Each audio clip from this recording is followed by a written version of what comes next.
आज आज सर्व आम्ही महाराष्ट्रातील प्रमुख व्यक्ती बोलवलेले आहेत इथं। फक्त सर्व कॉन्ट्रॅक्टरचं शक्य नाही होते ना, म्हणून आम्ही महाराष्ट्रातील संपूर्ण महाराष्ट्रातील आज इथं प्रमुख व्यक्ती जमा झालेले आहेत, जिल्हाध्यक्ष वगैरे।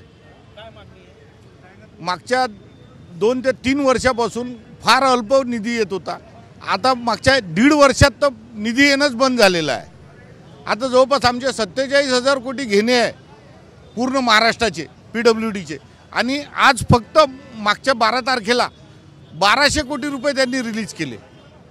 त्यामुळं या एवढ्या अल्प निधीत 7 महिन्यानंतर मिळणाऱ्या निधीला फक्त जर 5% निधी हे लोक देणार नसतील तर पुढची कामं कशी करायची। आजपासून तर आम्ही आमच्या जिल्ह्यात सगळीकडे बोर्ड लावणं चालू केलेलं आहे, कामावर निधी नसल्यामुळे काम बंद आहे म्हणून, आणि जनतेची माफी मागतोय।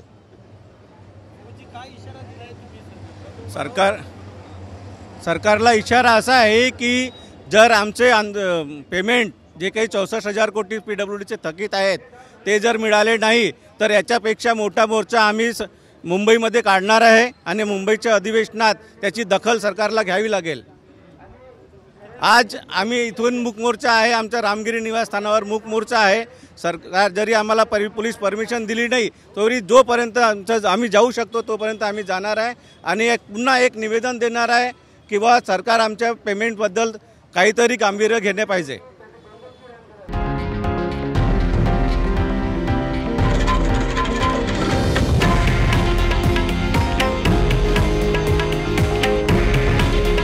हे आहे देशातील नंबर 1 न्यूज नेटवर्क, आणि आपण पाहत आहात TV9 मराठी। काळजी तुमची, हित महाराष्ट्राचं।